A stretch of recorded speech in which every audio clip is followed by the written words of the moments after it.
Your position here is terminated, effective immediately, Orin declared. His finger pointed directly at my chest like a weapon. His voice cut through the conference room with surgical precision as 20 pairs of eyes shifted uncomfortably in my direction. I felt the blood drain from my face. My hands, suddenly ice cold, gripped the leather portfolio I'd prepared for this quarterly meeting, filled with charts documenting our territory's record-breaking growth. 6 years, he continued, pacing slowly around the polished conference table. And what have we really gained from your contributions? The pause before the last word dripped with contempt. The meeting had begun normally. Coffee cups steamed, notebooks opened, the usual mumbled small talk floating around as everyone settled in. Then, Orin had moved to the presentation screen, bypassing the agenda entirely, and locked his gaze on me. "We need someone who delivers actual results," he announced to the room. "Someone innovative. Someone who doesn't ride on others' successes." My mind raced through the previous quarter's numbers. My territories had outperformed every other division by 23%. The client retention rate had reached its highest point in company history. 3 major accounts that had been considered untouchable had signed under my guidance. "I don't understand," I managed, my voice embarrassingly small in the cavernous room. "My territories are..." Your territories?" Orin's eyebrows arched as several executives exchanged glances. "That's precisely the problem, isn't it? The collaborative approach I implemented is what turned those numbers around. Your resistance to the new framework has become problematic." My throat closed as I recognized the narrative he was constructing. The collaborative approach he referenced had been my creation entirely, a restructuring I designed after identifying critical gaps in our client engagement model. But the framework was my Vivica, he interrupted, using my full name rather than Viv, which everyone called me. "This isn't the time for debate. The decision has been made at the highest levels. We need forward-thinking leadership, not outdated methodologies." My vision narrowed as 20 colleagues, people I'd worked alongside for years, watched in silence. No one spoke, no one objected.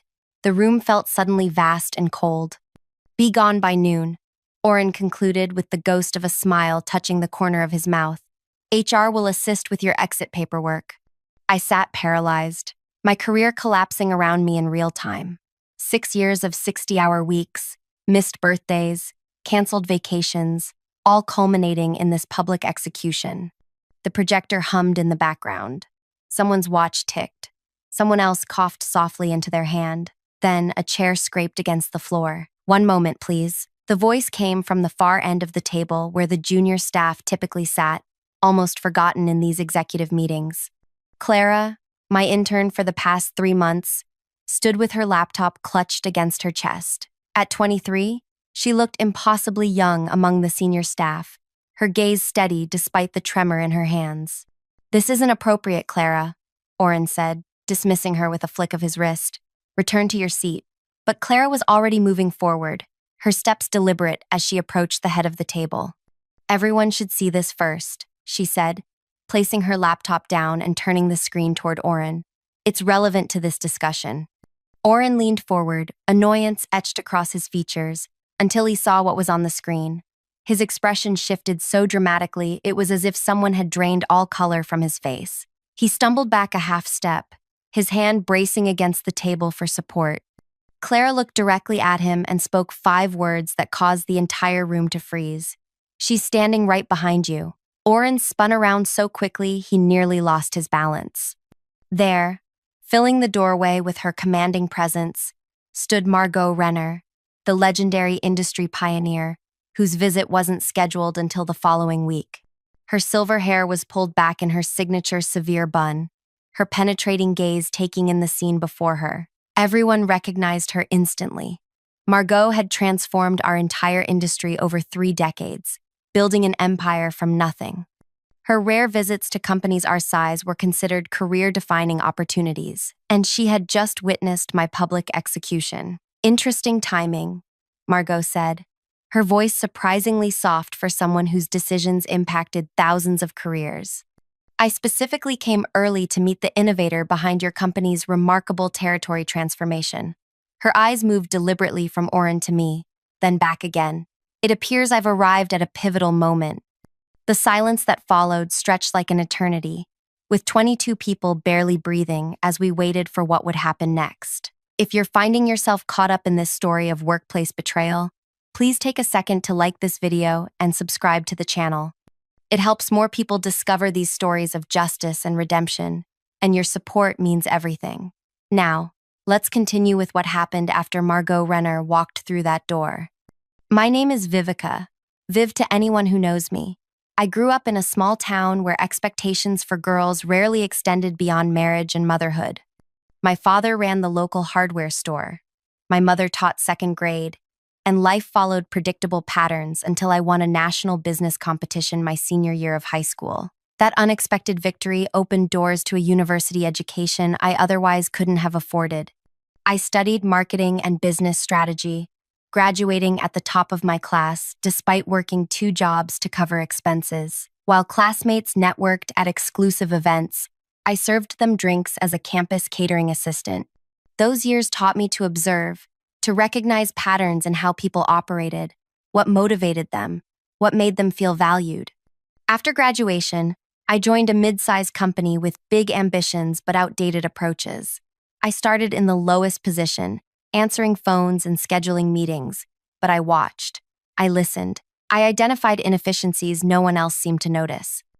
By my second year, I developed an alternative strategy for client engagement that addressed critical gaps. My direct supervisor, impressed by my analysis, allowed me to test my approach with our smallest, most challenging territory, the one everyone else had written off.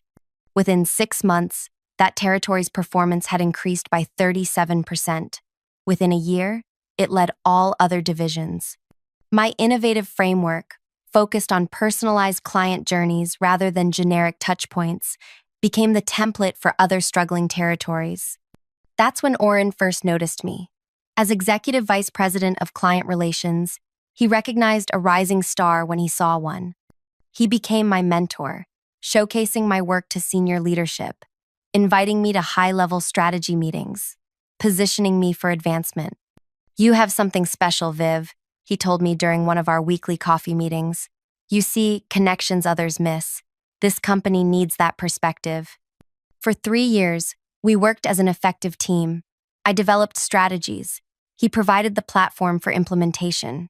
My territories consistently outperformed projections. Clients requested me specifically for their accounts. My future seemed limitless.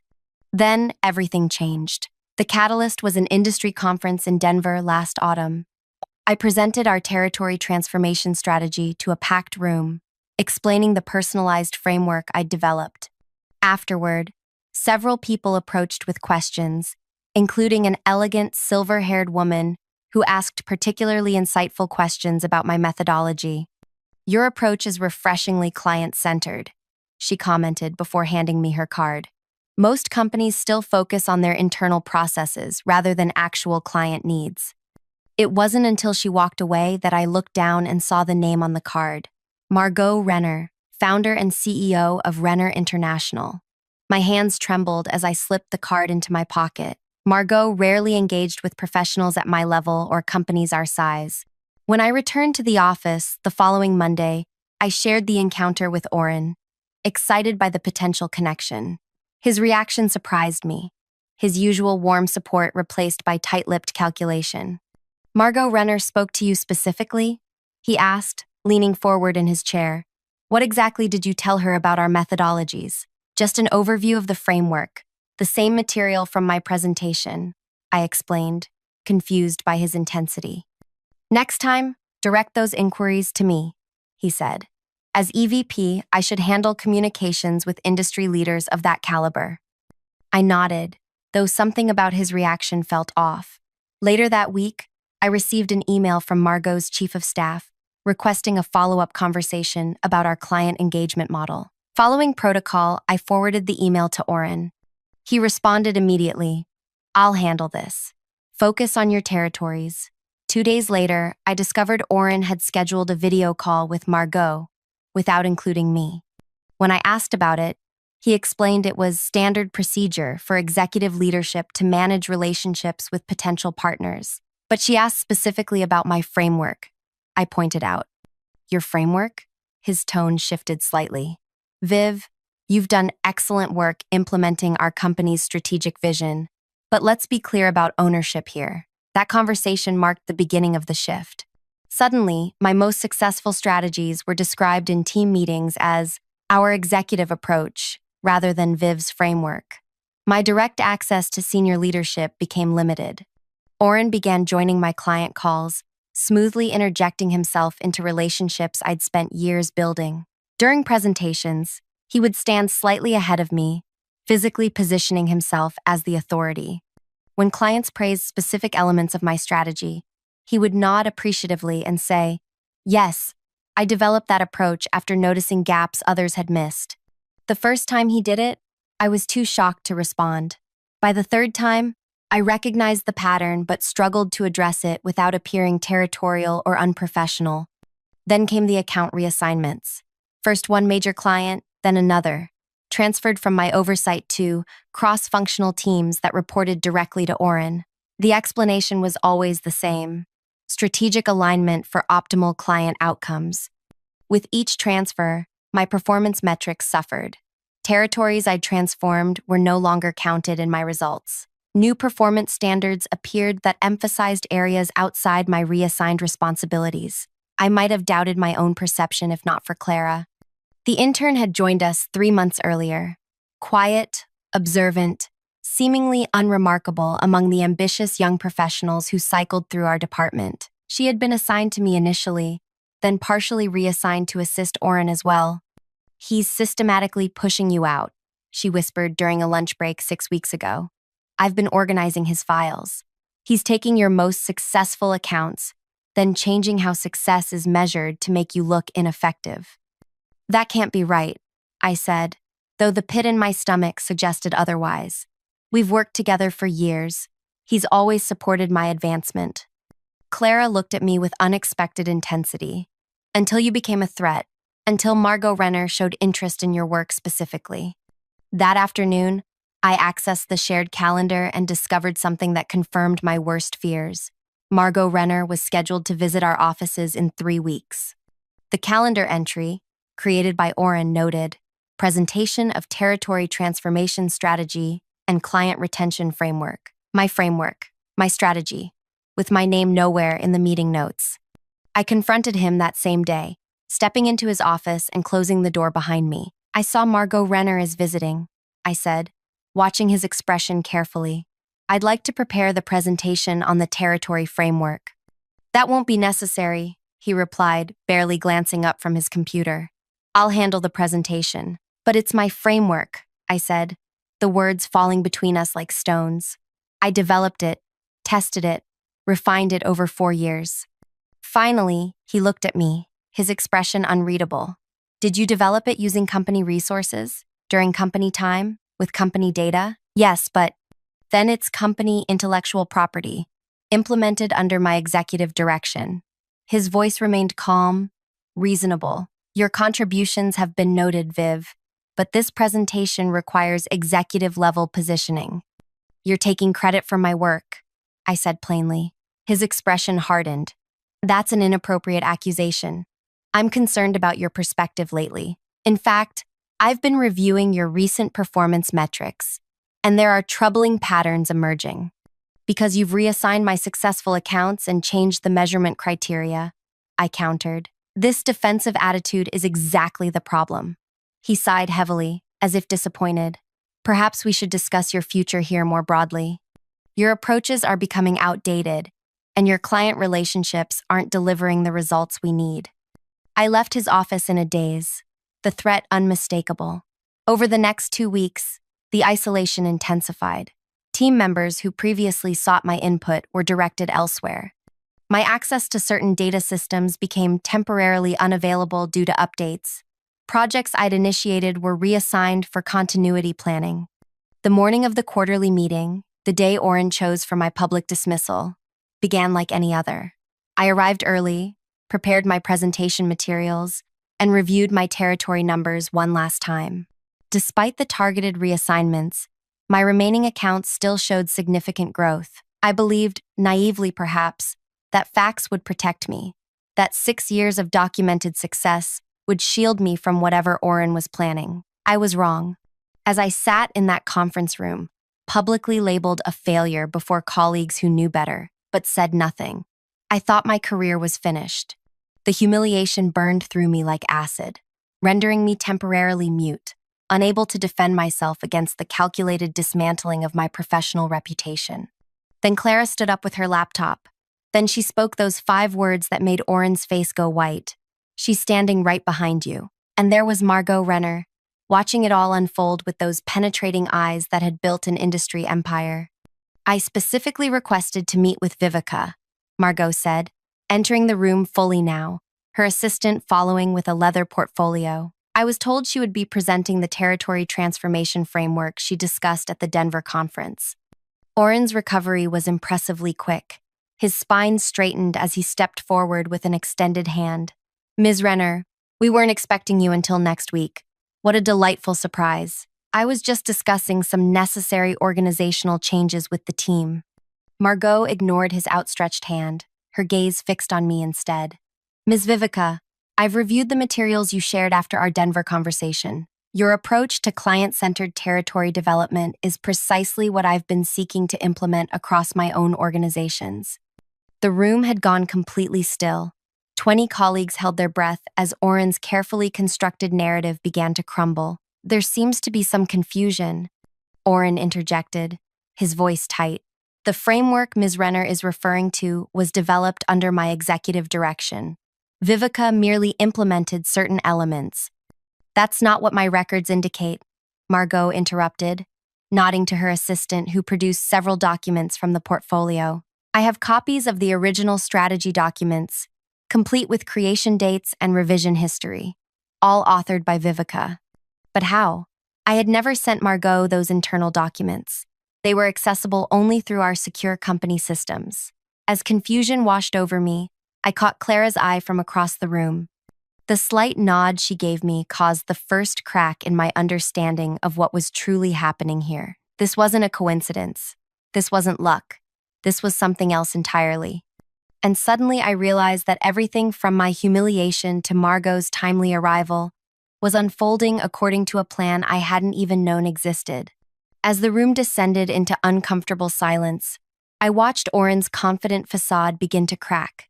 A muscle twitched at the corner of his jaw, his hands clasping and unclasping at his sides. Perhaps, Margot suggested, her voice carrying effortlessly through the tension, we should continue this discussion more privately. Orin nodded quickly, gesturing toward the door. Of course, my office would be more appropriate for— Not your office, Margot interrupted. A neutral location, and I'd like Ms. Vivica to join us. Her eyes moved to me, then to Clara, along with your assistant who seems quite informed about the situation. Clara is just an intern, Orin dismissed with a wave of his hand. Nevertheless, Margot insisted, I'd like her present. 20 minutes later, we sat in the small conference room on the building's top floor, a space typically reserved for board meetings. Margot at the head of the table, Orin and I on opposite sides, Clara positioned beside me with her laptop open. Let me be transparent about my purpose here, Margot began, her fingers steepled before her.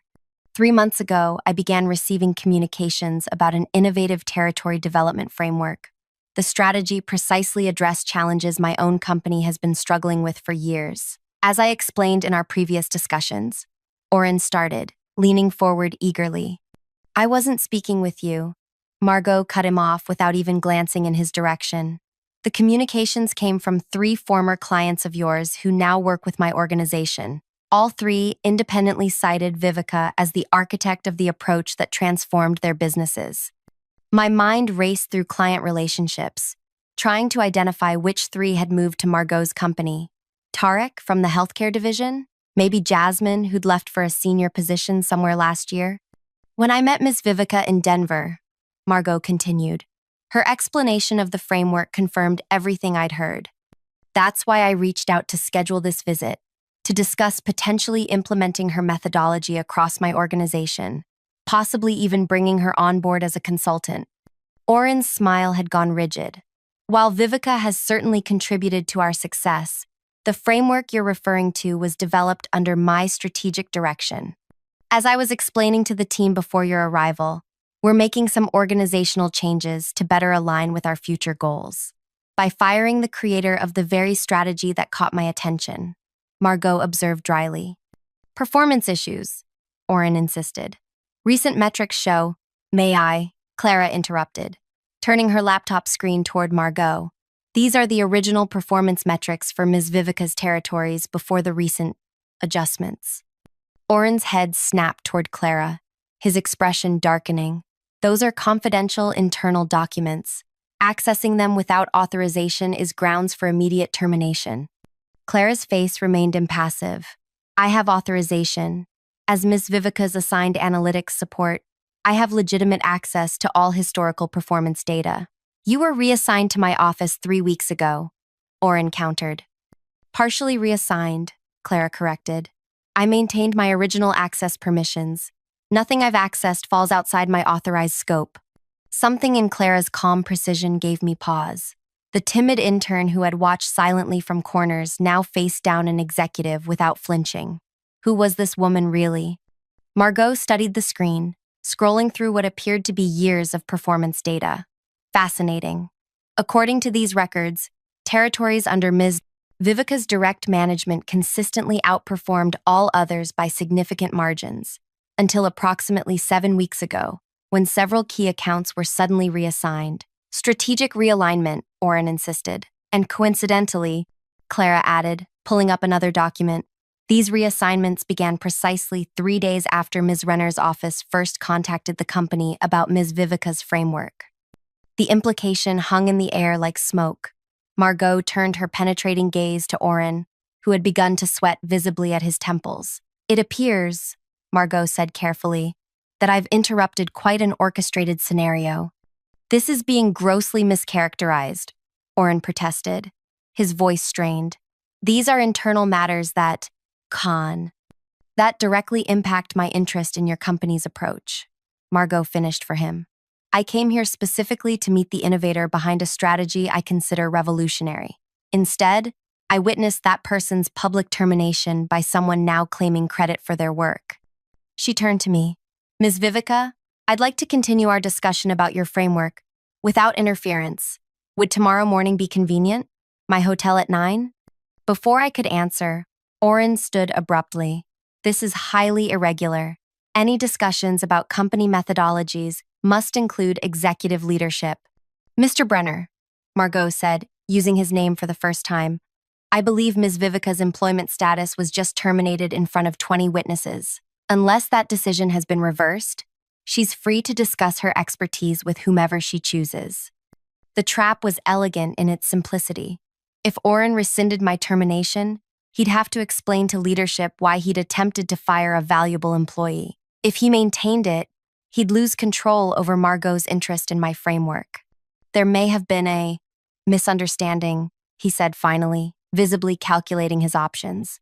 Perhaps we should postpone any definitive decisions about Ms. Vivica's position until after a more thorough performance review.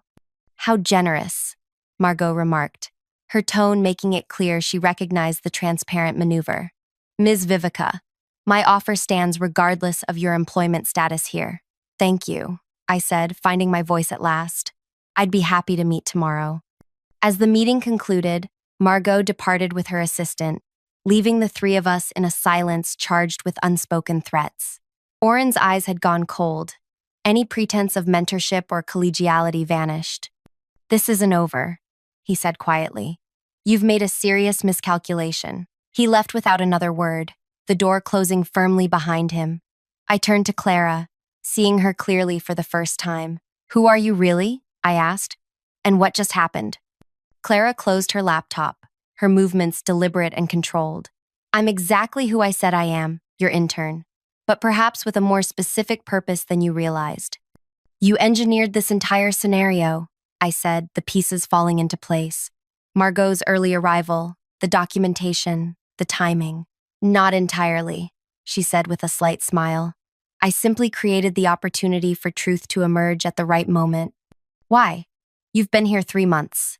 You barely know me. Clara studied me for a long moment.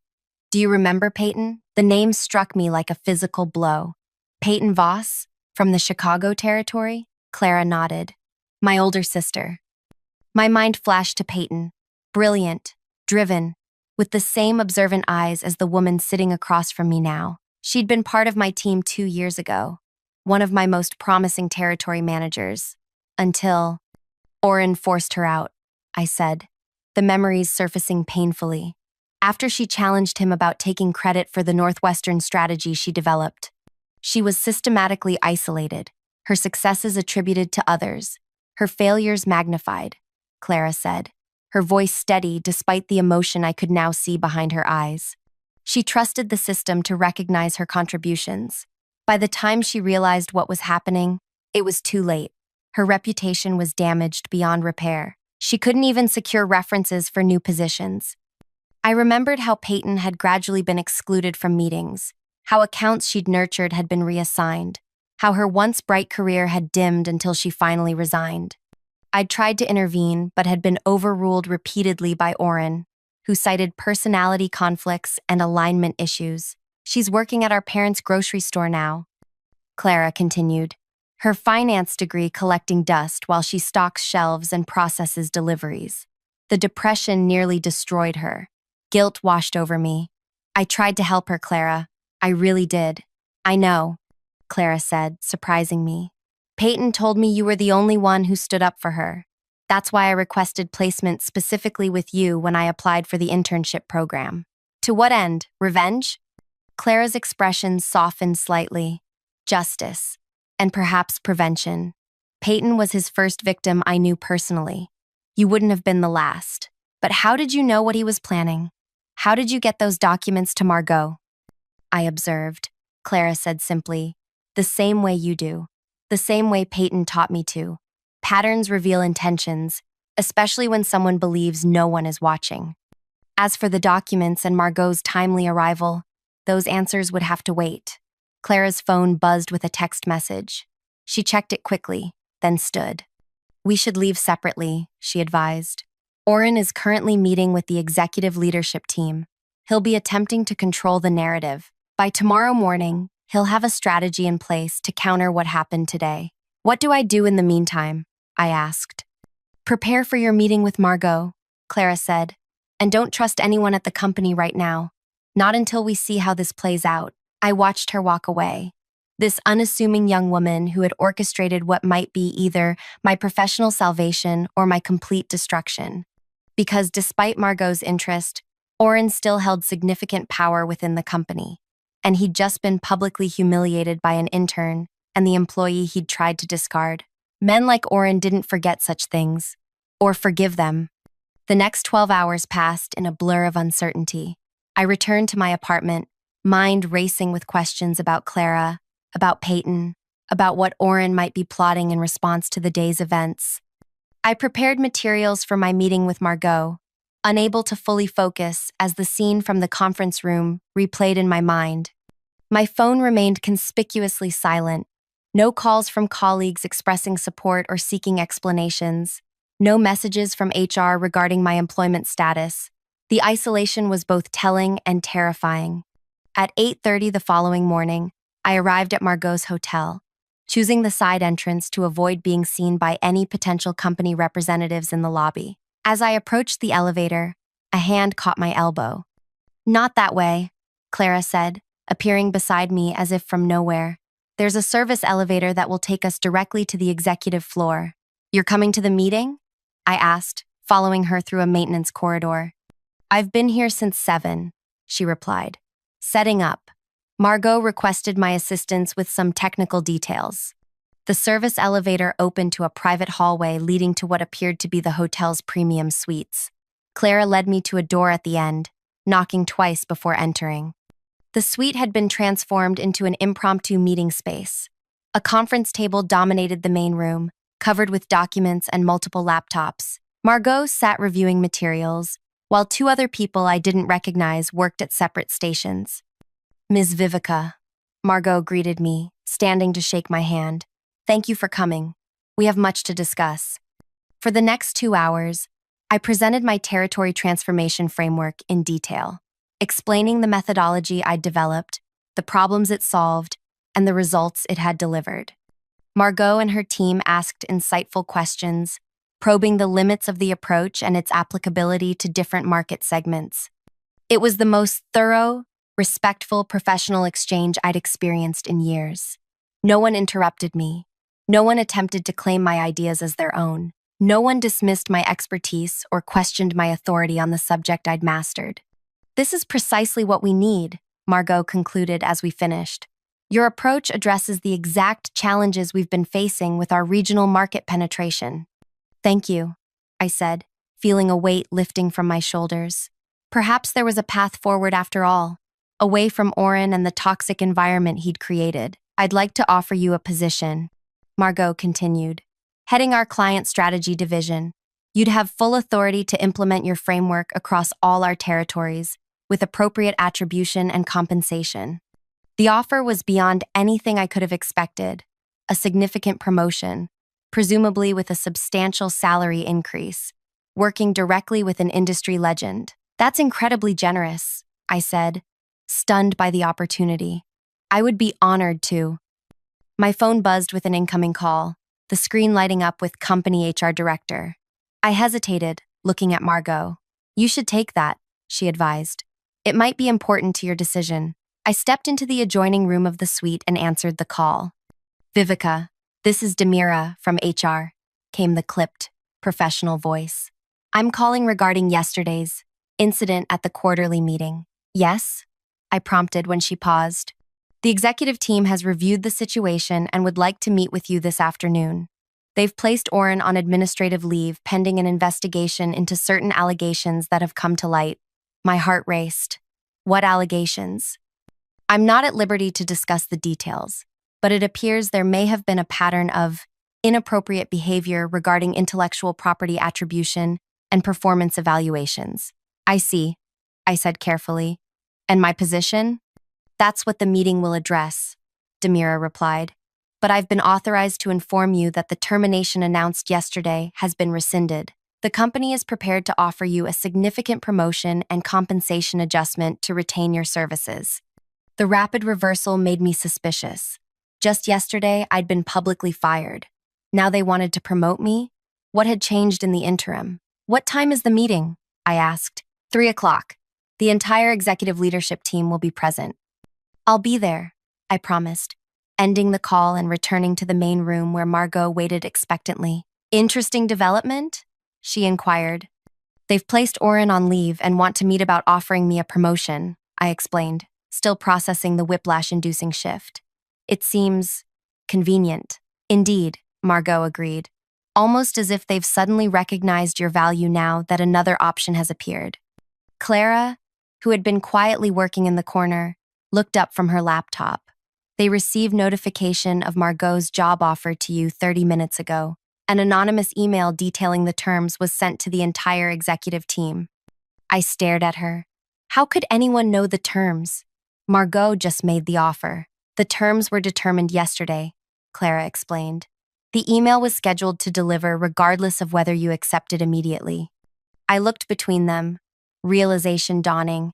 You're working together. This whole situation, Margot's interest, the job offer, the timing of the email, it's all part of some coordinated plan. "Not a plan," Margot corrected. "A correction. A rebalancing of scales that had been deliberately tipped against you, just as they were tipped against Peyton Voss and others before her." "How many others?" I asked, a chill running through me. 7 that we've confirmed," Clara answered. "All women, all credited with innovative approaches that Orin subsequently claimed as his own, all eventually forced out through systematic isolation and manipulated performance metrics." "And you've been tracking this pattern?" I asked Margot. "Not initially," she admitted. "My interest in your framework was genuine. It was only after Clara contacted me with evidence of what was happening that I recognized the broader implications." "Clara contacted you?" I turned to my supposed intern, who met my gaze without apology. "After Denver," she confirmed. "When I saw Orin beginning the same pattern with you that destroyed my sister's career." The pieces were coming together, but something still didn't make sense. Why go through this elaborate scenario? Why not just report Orin's behavior to HR or the executive team? Because men like Orin rarely leave evidence that traditional channels can address, Margot explained. They operate in gray areas. They cultivate powerful allies. They control narratives. By the time conventional processes catch up, careers have been destroyed and innovations lost. So what happens now? I asked. Do I take your job offer or the company's promotion? Margot leaned back, studying me thoughtfully. That depends on what you want, Vivica. Justice? Advancement? Vindication? Something else entirely? I considered the question carefully. 6 years of my life had gone into building my career at the company. I'd created something valuable there, something that worked. But I'd also witnessed how quickly it could all be taken away, how little protection existed against someone like Orin, who knew how to manipulate the system. I began, then paused, realizing what truly mattered to me. I want to ensure this doesn't happen to anyone else. Not just at our company, but anywhere Orin might go next. Clara and Margot exchanged a look I couldn't quite interpret. That, Margot said with the first genuine smile I'd seen from her, is exactly what we hoped you would say. We've been gathering evidence for months, Clara explained, opening a folder on her laptop. Not just about what happened to Peyton, but a systematic pattern dating back over 5 years. She turned the screen toward me, showing a timeline meticulously documented with emails, performance reviews, meeting notes, and account reassignments. 7 women's names appeared in sequence, including Peyton's and now mine, each following an identical pattern: initial support and mentorship from Orin, followed by gradual isolation after they developed something valuable, culminating in either resignation or termination. How did you access all this? I asked, stunned by the scope of the documentation. I didn't need to hack anything, if that's what you're wondering, Clara said. Everything here was obtained through legitimate access channels. Orin's mistake was thinking no one was watching, or that someone with an intern badge was beneath his notice. But this still doesn't explain why Margot got involved, I said, looking between them. This goes beyond professional interest in my framework. Margot's expression tightened almost imperceptibly. The first name on that timeline is Elise Farrow. She worked under Orin at his previous company before joining mine 8 years ago. She never told me why she left, only that she could no longer work there. 3 years later, she took her own life. The room went silent as the weight of her words settled over us. Her journals, which her family shared with me afterward, detailed how Orin had systematically dismantled her confidence, claimed credit for her innovations, and isolated her professionally. She believed her career was irreparably damaged. Even working at my company, she never fully recovered from what he'd done. I'm so sorry, I whispered. I promised her family I would watch for patterns like this in my own organization. Margot continued. When Clara approached me with evidence that Orin was continuing the same behavior at your company, I recognized my opportunity to fulfill that promise more broadly. This isn't just about saving your career, Viv, Clara added. It's about stopping a predator before he destroys anyone else. I took a deep breath, processing everything. So, what's the plan for the meeting at 3? That depends, Margot said, on whether you want to return to your company or join mine. I'm not sure I can go back, I admitted. Even with Orin on leave, the culture that allowed him to operate won't change overnight. What if you could change it? Clara asked. What if you had the leverage to ensure it does change? What kind of leverage? Margot nodded toward a sealed envelope on the table. Inside is an offer letter from me, Senior Vice President of Strategy. Double your current salary, full attribution for your framework, and a development team to scale it across all our territories. That's incredibly generous, I said. It's fair compensation for your expertise. Margot corrected. The offer is yours regardless of what happens next. But before you decide, you should understand the full situation at your current company. Clara pulled up another document on her laptop. This morning, 3 of your company's largest clients received detailed information about how their account strategies, which they've been repeatedly told were developed by Orin, were actually your creation. They've all requested emergency meetings with your CEO this afternoon. My eyes widened. You contacted our clients? Not directly, Clara said. Let's just say information has a way of finding the right people when properly channeled. Additionally, Margot added, an investigative business journalist received documentation about the pattern of intellectual property misappropriation within your company. They're preparing a feature story for next week's edition.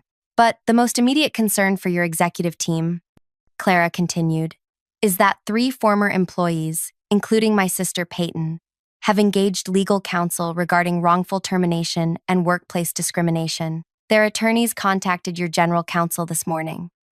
The strategic pressure points were perfectly targeted. Clients, public relations, and legal exposure all activated simultaneously. No wonder the company had suddenly discovered my value. So the meeting at 3 o'clock, I began, is damage control, Margot finished. They need you now, not just for your talents, but to demonstrate they value the innovation you represent, to show clients, the press, and potential litigants that they don't have a systemic problem. What exactly are you suggesting I do? Clara smiled for the first time, a genuine expression that transformed her serious face. Whatever you want, that's the point.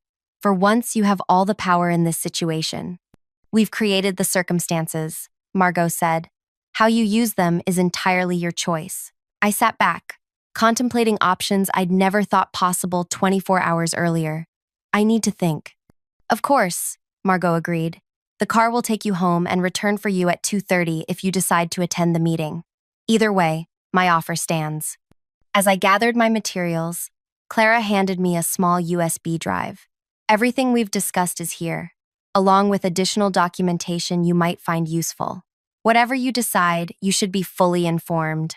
The drive felt surprisingly heavy in my palm, the weight of secrets, evidence, and possibilities all contained in one small device. Thank you, I said, looking between them. Both of you. Whether this was about justice or revenge or something else entirely, you've given me choices I didn't have yesterday. Sometimes, Margot said as I reached the door, the line between justice and revenge is simply a matter of perspective. The executive conference room fell silent as I entered precisely at 3 o'clock. 9 people sat around the table, the entire leadership team, minus Orin. CEO Harlan Weiss rose to greet me, his typically intimidating presence softened by what appeared to be genuine concern. Vivica, thank you for coming. Please, have a seat. He gestured to the chair directly opposite the power position, I noted, not the subordinate placement I would have been assigned yesterday.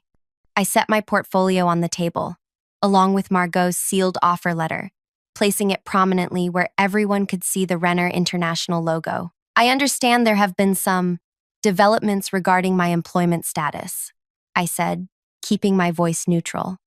Yes, Harlan acknowledged, glancing at the offer letter. There appears to have been a serious misunderstanding at yesterday's meeting. We want to assure you that Orin's actions were not authorized by this leadership team. I see, I said. And you've placed him on administrative leave? Pending a full investigation, confirmed Demira from HR. We've already begun interviewing team members about his management practices, including past employees? I asked. A flicker of discomfort passed between several executives. We're expanding the scope as needed, Demira said carefully. And my position? Harlan leaned forward. We value your contributions enormously, Vivica. The territory transformation framework you developed has revolutionized our approach to client engagement. My eyebrows rose slightly at the unambiguous attribution. So different from yesterday's narrative. To demonstrate our commitment, he continued, we're prepared to offer you a significant promotion. Senior Director of Strategy Implementation, reporting directly to me, with a 40% salary increase and expanded team resources. The offer was substantial, though still below Margot's. But more telling was the direct reporting line to the CEO, bypassing the entire management layer where Orin had operated. That's generous, I acknowledged. May I ask what prompted this reevaluation of my contributions? The uncomfortable silence that followed told me everything.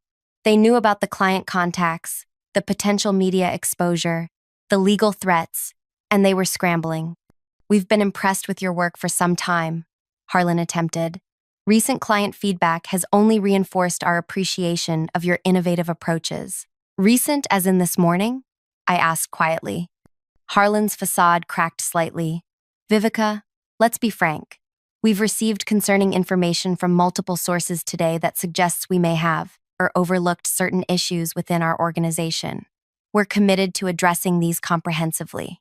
Starting with retaining me now that I have other options, I observed, tapping Margot's offer letter. Your value to this company extends far beyond recent circumstances, Harlan insisted, though his eyes remained fixed on the Renner International logo.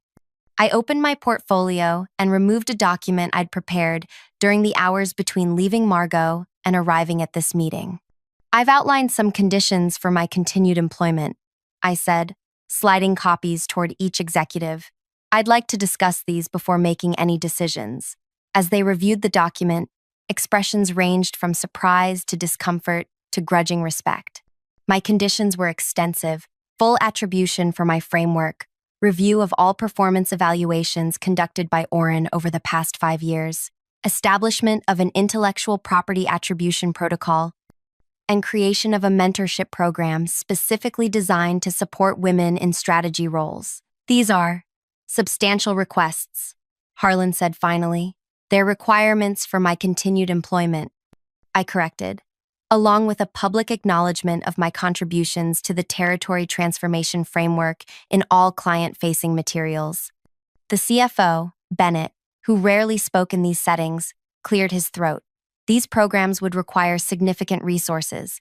The mentorship initiative alone, CAT, would help prevent the company from losing valuable talent, I interrupted, and potentially avoid expensive legal actions like the ones being prepared by former employees.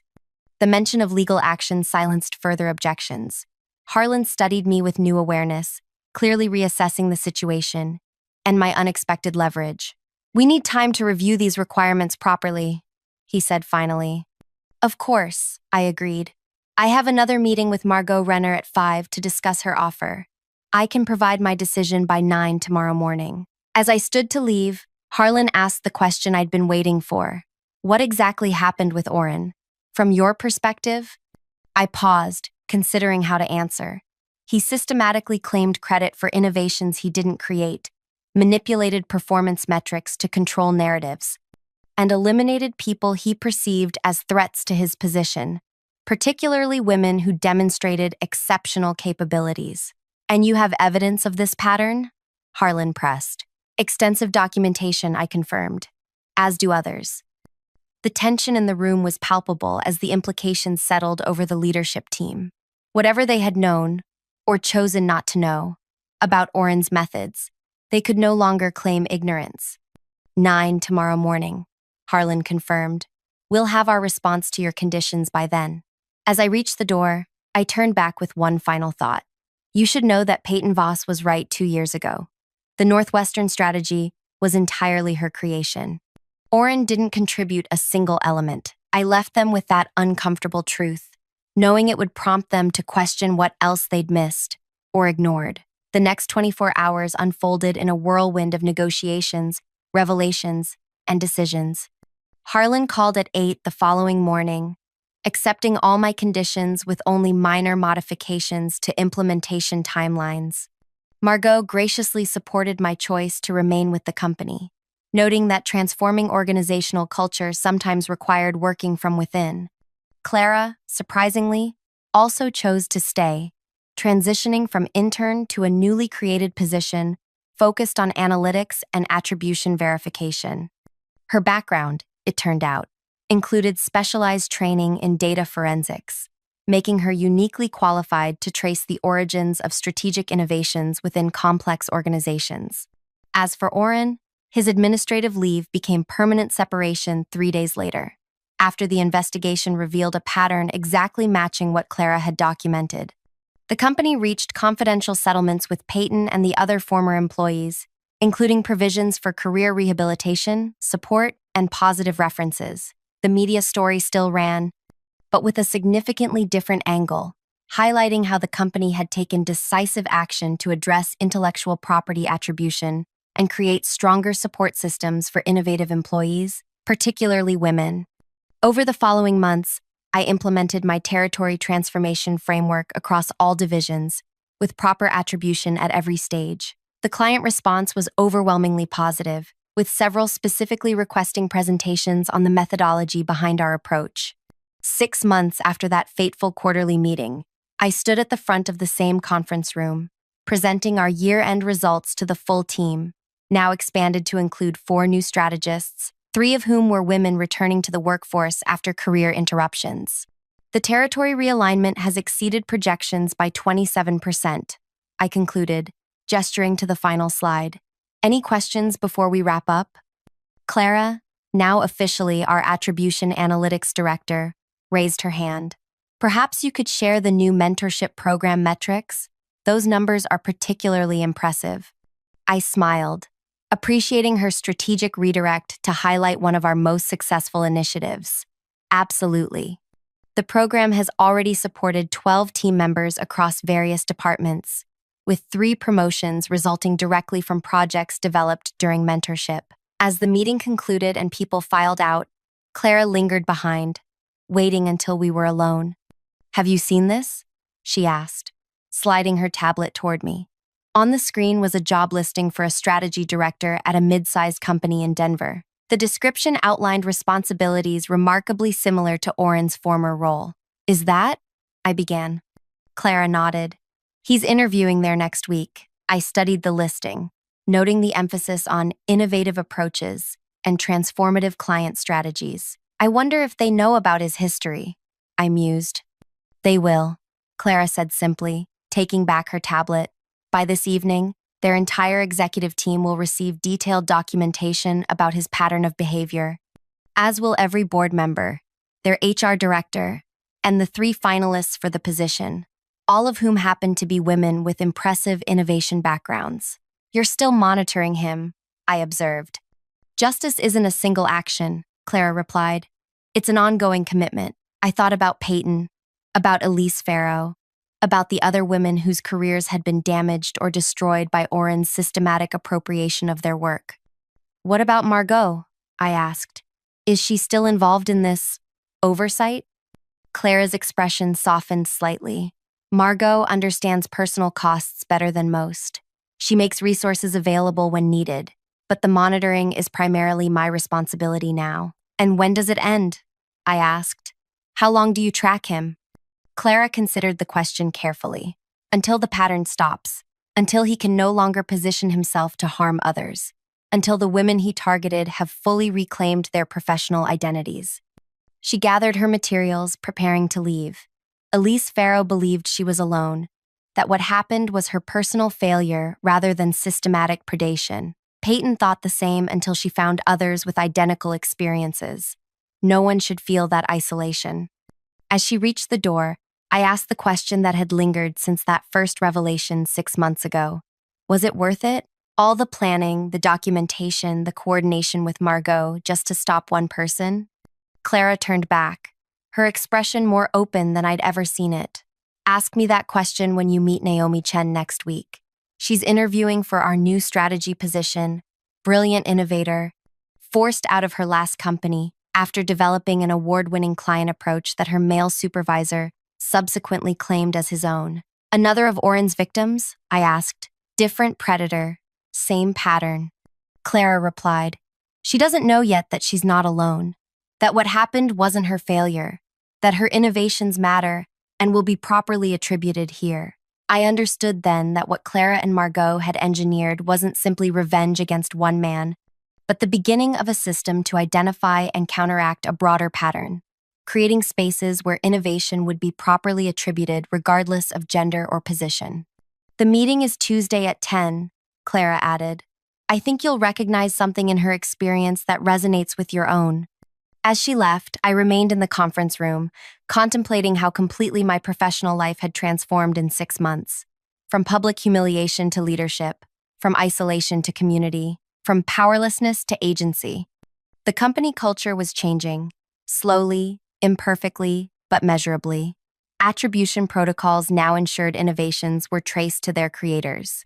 The mentorship program was creating pathways for underrepresented voices, and most importantly, people like Orin could no longer operate unchallenged in the shadows.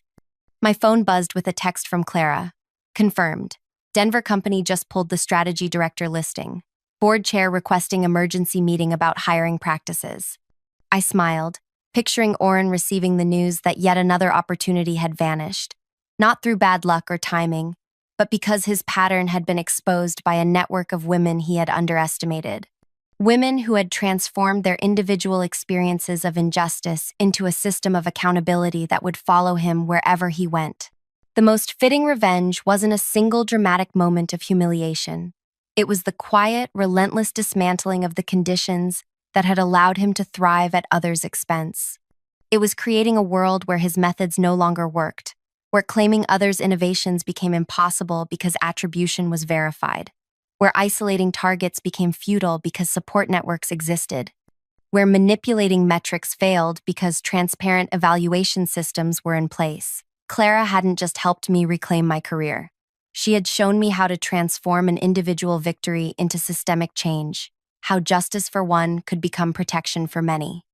And in doing so, she had given me something far more valuable than revenge: purpose. If this story resonated with you, please take a moment to like, comment, and subscribe.